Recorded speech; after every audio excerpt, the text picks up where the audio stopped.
Welcome to Coach Bennett's podcast, where every run has a purpose, where kindness is hardcore, where this is about running, and this is not about running, where every starting line is a finish line in disguise, where rambling still gets you where you need to be, where pineapple will never ruin your pizza, and the sodas, adult and not adult kind, are always cold, and where there is room on the starting line for everybody.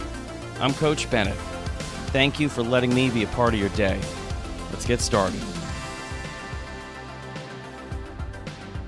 Well, you've got a great episode ahead for you, which makes sense because it's episode 8, and episode 8 must be great.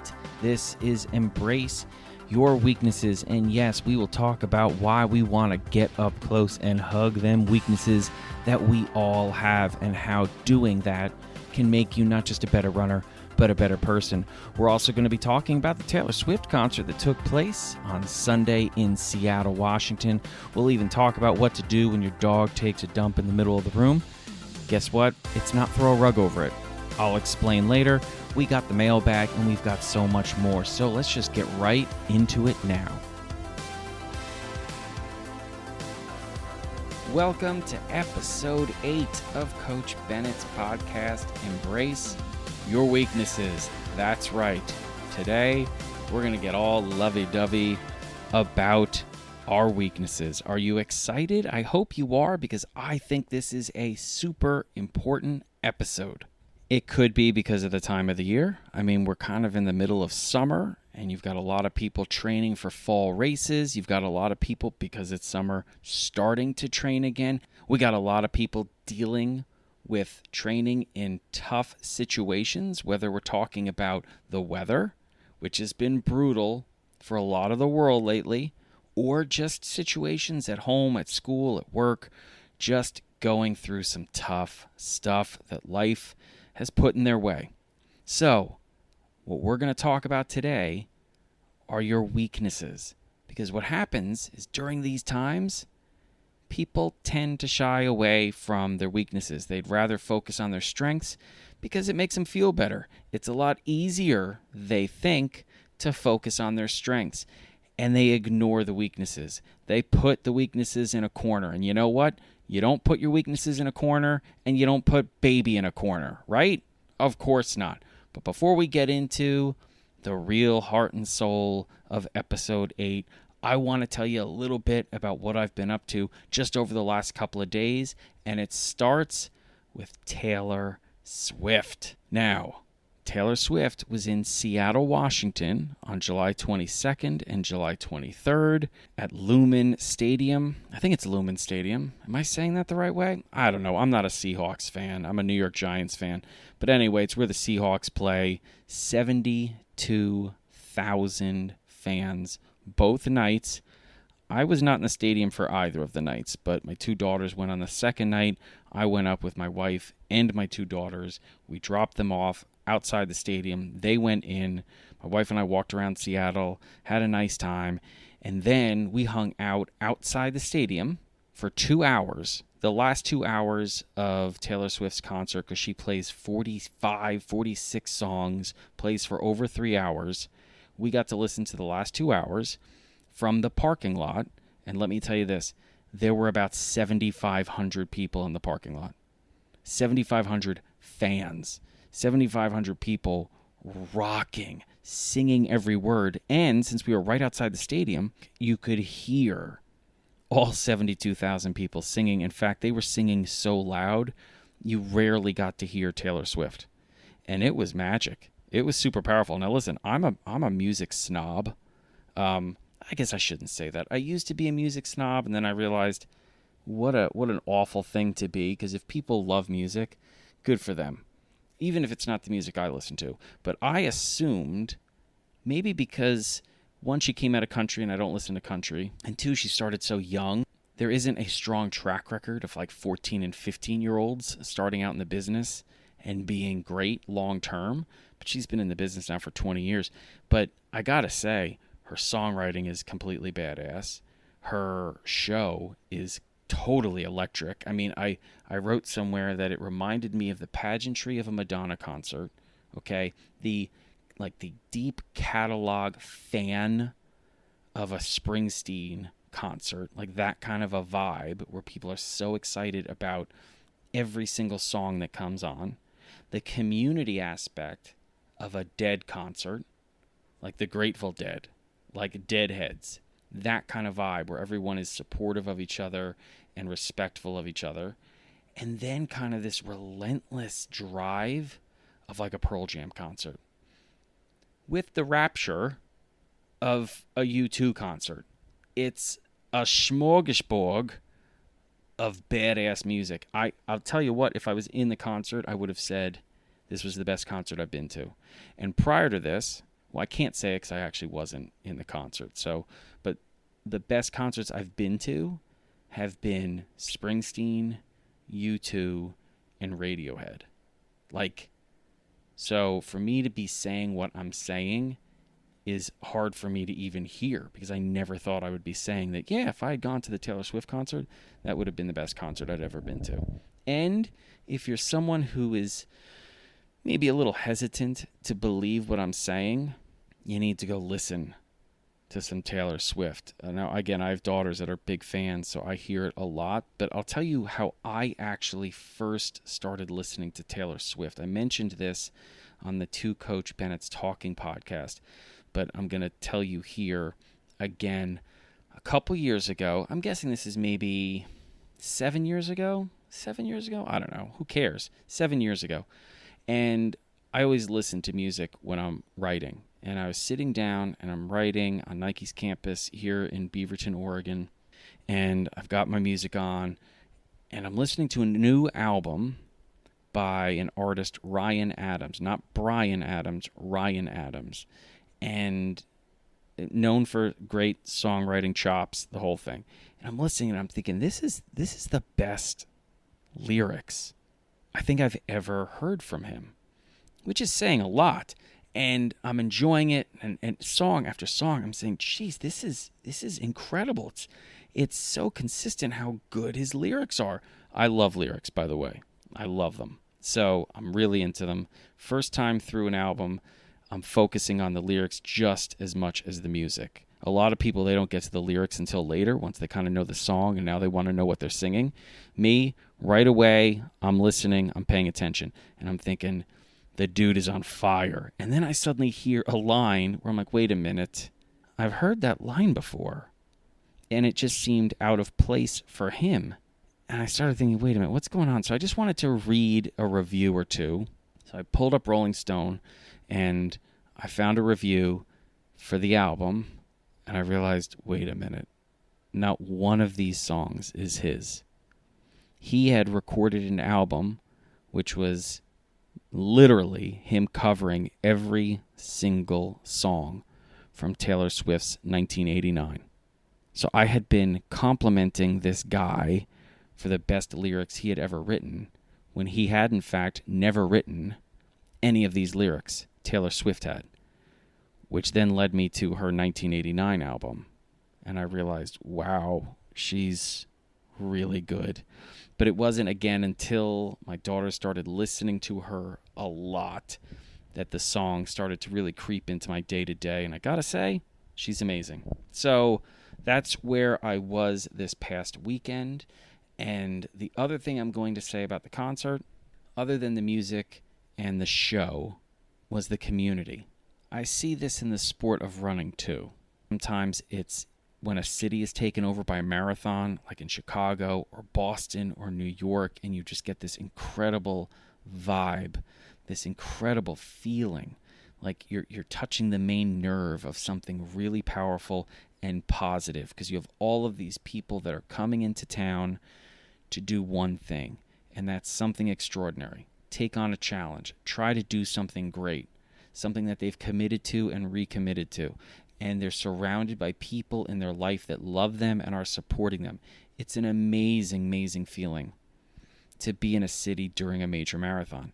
You get the same thing at major track and field events, especially at the high school level. You just get these great pockets of real community, which is people accepting you for who you are, supporting you in hopefully your drive to be better than you've ever been. helping you move forward. That's the vibe I got in Seattle, which was really cool from all of, I guess, the Swifties, Anyway, so compliments to Taylor Swift, compliments to her fans. Keep supporting each other, keep dancing, and keep singing with reckless abandon, because that's always badass. So that's where I was. On a different note, I'm going to tip my cap and play some great Sinead O'Connor music later today, because Sinead passed away today. Just over 50. I want to say maybe she was 55, 56 years old. If you don't know who Sinead O'Connor is, well, you can thank me after this, because she's one of the great voices of rock and music I was going to say in the last 30 years, but that's not true, of all time. She's got one of the most unique and powerful voices ever in music. And her album, I Do Not Want What I Haven't Got, is song for song one of the best albums of all time. Listen to it with headphones on first. That's what I recommend to you. Go listen to it. I Do Not Want What I Haven't Got by Sinead O'Connor. One of the best albums, song for song, ever. And her prior album, Lion and the Cobra, has a song Mandinka on it, Mandinka, which is one of my favorite songs of all time. So go check it out. Celebrate her life by celebrating her music, and you can do that by singing along and dancing to it and just having a good time. So listen to it with some headphones on, and you can thank me on your own time. Or, you know what?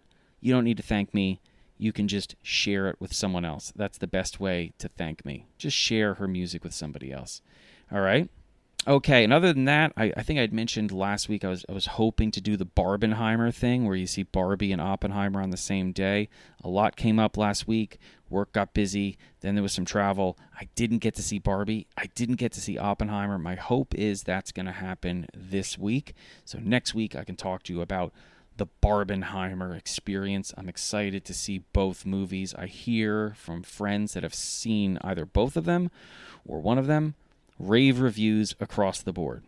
I have not talked to anyone who has not had rave reviews for both. So I'm super pumped. There's something about summer spectacle movies, and both of these being so different, I think it just works. You know what I mean? Yeah. So looking forward to that, and I'm hoping to get my running back on track. I'm still running every day, but my running's been nothing short of really a disaster. There's been a couple of reasons for it. My knee got weird for a little while, and then if you're a contact lens wearer, you're going to be able to relate.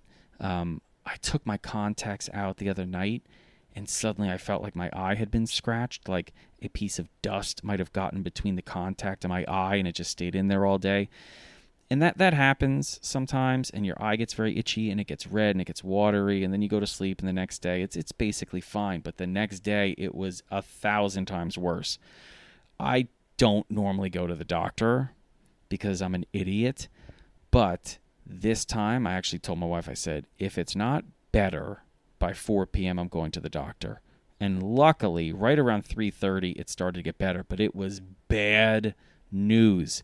So I couldn't wear contacts. I had to wear glasses. It was just another couple days where the running suffered as a result of other things going on. So I'm really hoping that in the next week, my running gets back on track or back on trail or back on road. Either way, my running improves because I'm missing going out on some just nice, good, solid runs where I'm gone. And it doesn't have to be 60-minute runs and 90-minute runs. I just want to go for a nice 25, 30-minute run and not worry about my knee or the fact that, my left eye at least looks like it spent, 6 months following the dead around. All right. Just as a nod back to the deadhead thing earlier. All right. Anyway, let's get into the heart and the soul of this podcast. Embrace your weaknesses. Now, what do I mean by that? Well, rather than just telling you directly what I mean by that, which I'm sure you probably have already figured it out, I'm going to do what I normally do and tell you a story that kind of goes around it and brings us all the way back to the beginning But in doing so, we get a 360-degree view of what I'm talking about, and hopefully this helps you understand it in even more depth, okay? When I used to do live events for Nike a couple of days a week, okay, you got to go back to like 2014 in New York City, or when I would do practices with new athletes when I was coaching high school. So this would be September when you had new cross-country runners coming out. This would be December when we had new indoor track athletes coming out. And this would be again in March when we had new outdoor track athletes coming out. And then again in June when we had another round of cross-country athletes coming out. I would start practice a lot of times with a warm-up and then some drills. And some stretching, active stretching, okay? This is dynamic stretching. You're moving and you're stretching. You're moving and you're stretching. Now, the reason why I did this is, one, because it's smart. It helps get you better. And there's a process. It also allows you time. So that warm-up and the drills and the stretching, it gives you a little bit of a bridge from that period of your life where you're not running, you're sitting down, or you're sitting in traffic, or you're at work, or you're at school, and practice, running. So you need a little bit of some time to adjust from not running to running, from being a student to suddenly being an athlete, from being an employee to being an athlete, from being a parent, a sister, a brother, a cashier, a teacher, to being an athlete and being at practice. The other reason is because obviously drills, they can get you stronger, they can get you faster, they can get you more athletic, and being a better athlete is going to lead to being a better runner. The stretching, it's another bridge from not running to running. You're mimicking the movements of a run. So again, you're warming up into the run without having to run. They also can be technical. They can be a little difficult. They're going to demand certain movements that maybe you're not great at yet. They also demand the ability to balance while you're doing many of these movements.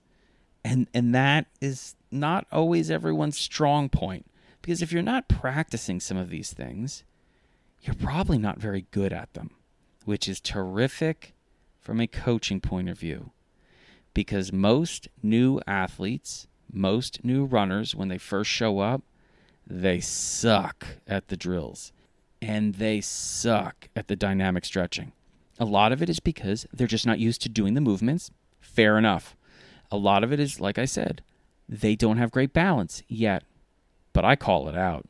I let them know they've got no balance. I let them know they're not doing the movement right. Not in a mean way.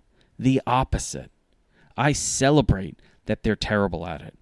I highlight they can't do it because I want them to remember how terrible they were at doing this specific drill, because in 5 minutes, they're going to be a little bit better. In a week, they're going to be way better. And in a month, they're going to be extraordinary at it. But I want them to remember just how bad they were at it. And when I call attention to someone who can't do it, I'm not highlighting that they're a bad athlete. I'm not highlighting they're no good as a runner. I'm highlighting their upside. I'm calling attention to something that we can work on that's going to make them a better runner. I'm teaching them to be okay with their weaknesses. I'm trying to get them to understand that within those weaknesses lie upside, lie potential strengths, lie avenues to more success. I'm trying to get them to embrace their weaknesses. And if I can do this the right way, what I'm doing for the whole group is I'm teaching them to have fun with these weaknesses, to not be afraid of these weaknesses, to not be ashamed of these weaknesses. In fact, it should be the opposite. They should be looking for these weaknesses within themselves as well. Not as an excuse to critique and tear down, but as an excuse to find things to work on, to build up. Because if you can get a practice where no one is afraid of failure, If you can get a practice where no one is afraid to call attention to their weaknesses and ask for help, if you can have a practice where everyone feels free to be who they are, you can work with everyone. And everyone can work with each other, and no one is hiding anything. Which isn't how most teams operate. And it's not how most athletes operate. It's actually the opposite. If there's like a weakness or a problem, most teams and athletes will, they'll treat it like you've got guests coming over for a dinner party and Rufus, your dog, drops a dump in the middle of the room. Now there's your problem. There's the weakness. There's a dog turd in the middle of the dining room. What should we do? Should we deal with the problem? Should we focus on how we can make this situation better? Should we look at this weakness in the night, which is a massive pile of dog doo-doo in the middle of the dining room where we're going to be serving people dinner in just a moment? Or do we just hide it? Let's grab a rug and just put it over the dog dump. That'll solve the problem, won't it? Look, here come the guests. They're knocking at the door. Let's let them in.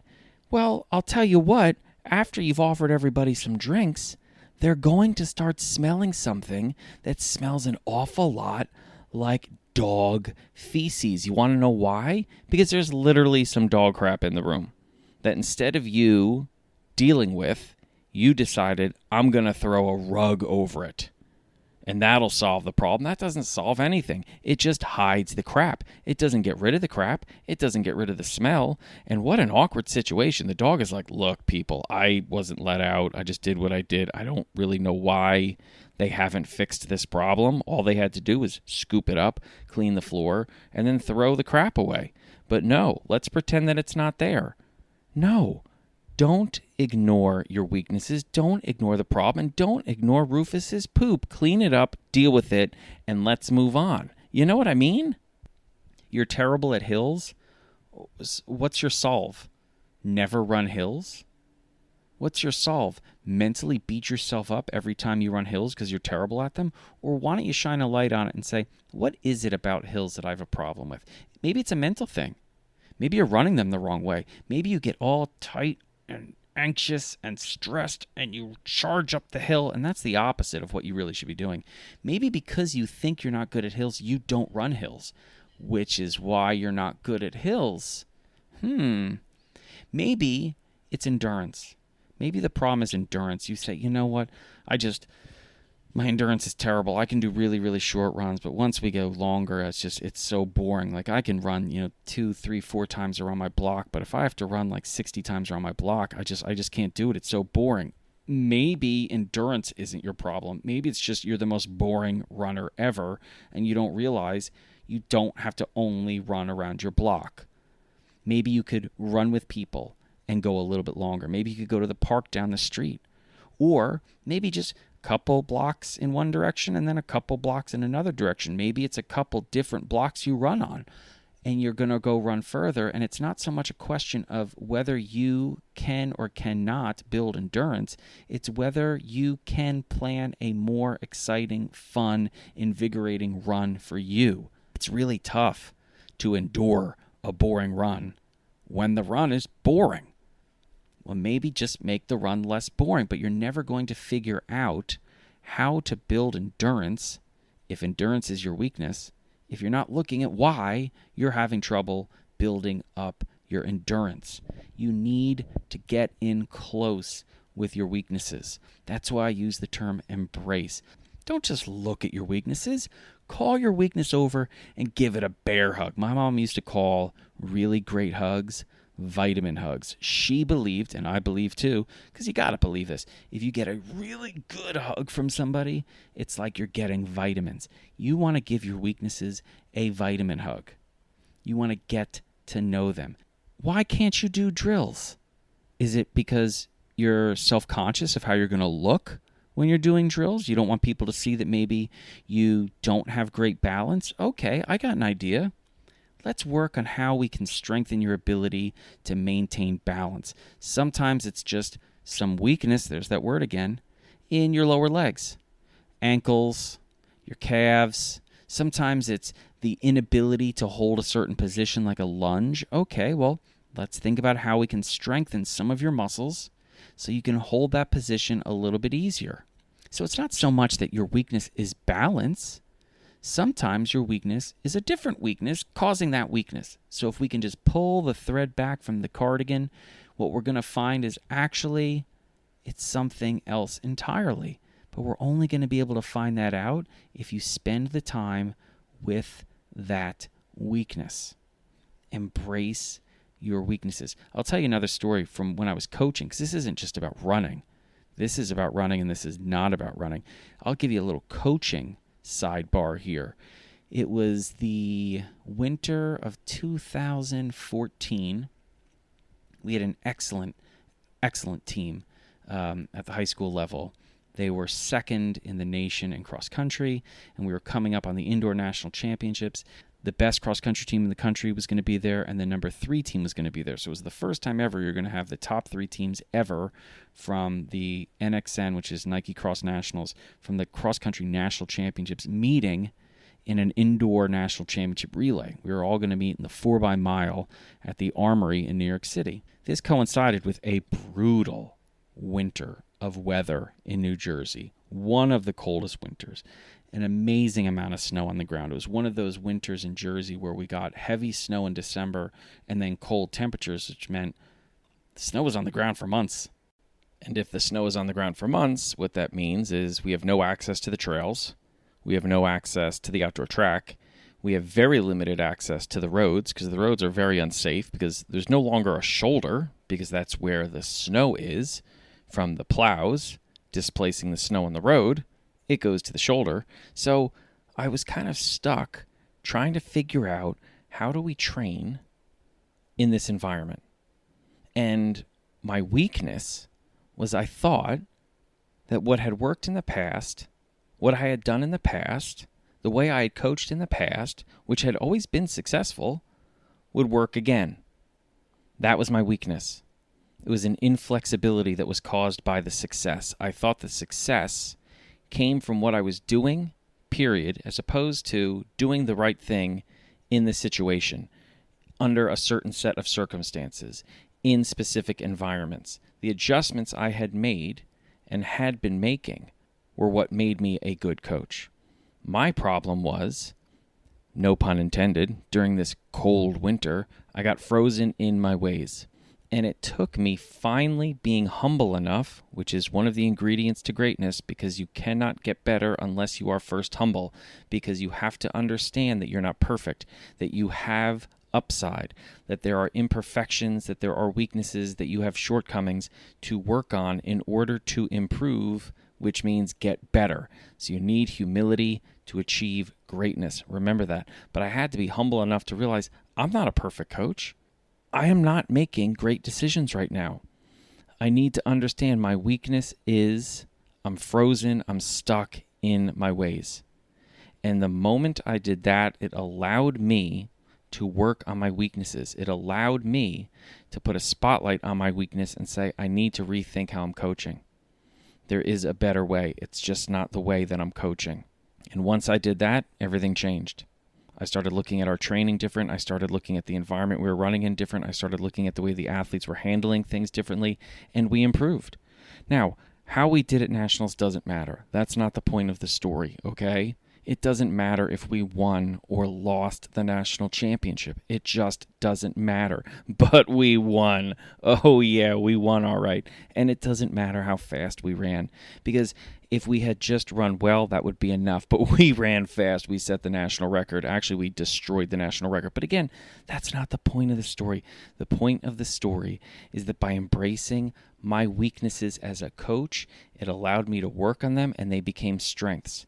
By acknowledging that my inflexibility as a coach was causing a problem, gave me the freedom to work on my flexibility. And with that came creativity, and with that came adjustments I needed to make in the environment we were in, which was a very cold winter, and as a result, success, betterment, improvement. So embrace your weaknesses should be a fundamental part of your training. It should be a daily part of your regimen in life. Every day you have weaknesses you can work on, and newsflash, your weaknesses are the easiest things to improve. I'll give you another example here, because I'm full of examples today, aren't I? I usually break it down this way. As a coach or as a player, you can decide whether you're the players here or the coach. If you had the opportunity to try to make, let's say, Steve Nash, who played years ago, okay? He was a great basketball player, 2-time MVP in the NBA, I believe. But year in and year out, he was, if not the best foul shooter in the NBA, he was one of the best foul shooters in the NBA. All right? He was a 91, 92, 93% free throw shooter, I believe, somewhere in there. Basically, he never missed. Okay? Almost never missed. Now, you could coach him when it came to free throw shooting. Okay? You have a choice. You can work with Steve Nash on his free throw shooting to try to go from 93% to 94%. Or as a coach, would you rather have to work with Shaquille O'Neal, who was like a 45% free throw shooter? Every other free throw, keep in mind, they're called free throws. Every other foul shot, he missed. Other teams at the end of games, if it was close, would have something called the hack-a-shack, where they would just foul him because they knew they'd rather put him on the line, where odds are he's going to miss at least one of the two free throws, rather than allow him to shoot the ball in live action, where the odds are he's probably going to make 2 points. So from a coaching perspective, me personally, I'd rather work with Shaq on his free throws, because if I can get him from 45 to even 65, he goes from one of the great centers of all time to probably the best center of all time when it comes to the NBA. You need to look at your weaknesses that way. It's fun to work on our strengths. We should work on our strengths. You can make your strengths stronger, but don't ignore your weaknesses. They are just as much a part of you as your strengths. You don't need to be ashamed of them. That leads to you ignoring them, pretending they're not there. And I'll tell you what, negative stress and anxiety leads to lesser performance, not greater performance. So, own those weaknesses, embrace those weaknesses, work on those weaknesses, and your weaknesses will get better. And your better will get better. And you will feel more free in this sport. And let it bleed into the rest of your life. Let it bleed right on into the rest of your life. This mentality. I will embrace my weaknesses. I will own my weaknesses. And I will work on my weaknesses. In doing so, I will become better. And I'll tell you what, another gift that you'll be giving when you do this, you're allowing the people around you to do the same in their lives. When we walk around and we act like everything in our life is perfect, that we have no weaknesses, it has an effect on everyone around us. They feel less comfortable admitting to, working on, sharing, and showing their weaknesses. And what happens is, as a result, they get hidden. Just like that piece of crap underneath the rug. So, air things out, baby. Roll that rug up.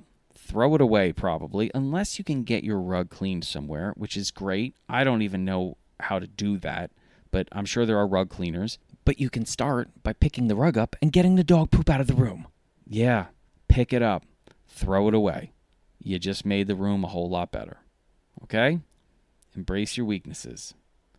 By the way, I get asked where a lot of this stuff really came from. Everyone has a purpose, and even this.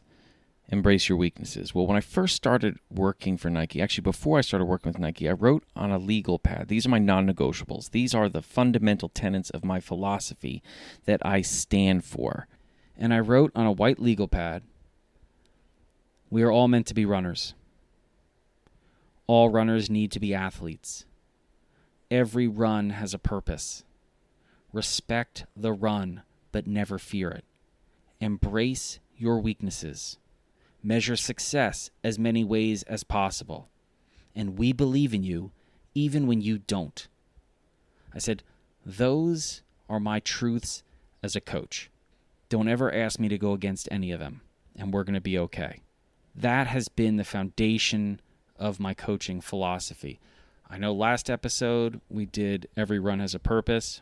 I just felt, it's a different order than I wrote them down, but I felt Embrace Your Weaknesses should be next. You should understand why I ask you time and time again to investigate your weaknesses. It's not because I want you to feel bad about yourself. It's the opposite. I want you to own who you are so we can work with who you are so we can help you become who you want to be. That's the reason.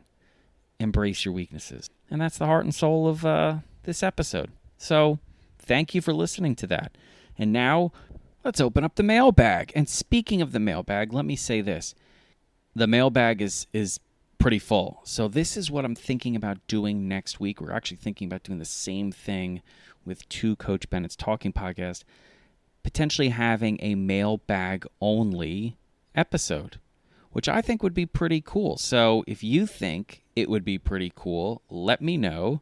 Shoot me a DM somewhere. Or, you could send a letter to the mailbag and say, this is actually a great idea. But I'm leaning towards doing an all mailbag episode. And it could be something as the mailbag starts to really fill up. We just have another all mailbag episode. But for right now, I'm going to knock one out. And like I said, either the next episode of Coach Bennett's podcast, which I guess would be episode 9, maybe 9, 10, or 11, we'll do an all mailbag episode. Okay, this is coming all the way from Canada. In fact, it's coming from Newcastle, Ontario, Canada. And this letter is from Nadine, whose question is, I'm currently living in an area that air quality has been poor outside as a result of the wildfires. Well, Nadine, I know what you're talking about. We had the same thing happening in Portland, probably 3 of the last 5 years here. And I think it was 2 years ago. It was the worst air quality in the world for 8 straight days. All right, back to your question. I hate treadmill runs for anything over 5K. I did the big treadmill run on the guided runs of the Nike app this week, and it was helpful. But I will have to do more inside this summer, sadly. Any suggestions? Yes, I'm with you. The treadmill can be boring, but the treadmill can also be a saving grace, as it is in a situation like you're talking about here where the air quality is really poor. Let me give you a little secret about the guided runs on the Nike Run Club app. We've got a selection of treadmill-specific runs, so they will bring up the treadmill on the run. So you may hear me say something like, okay, let's pump up the elevation a little bit from, 1% to 3%, something like that. Or let's drop down the pace a little bit, so tap the button on the board. All right, every single guided run in the library. So in English, I think there's close to 280 English language guided runs. Every single one of those can be a treadmill run. The only thing you really need to do is change the setting from outdoor run to indoor run, and then just start the run.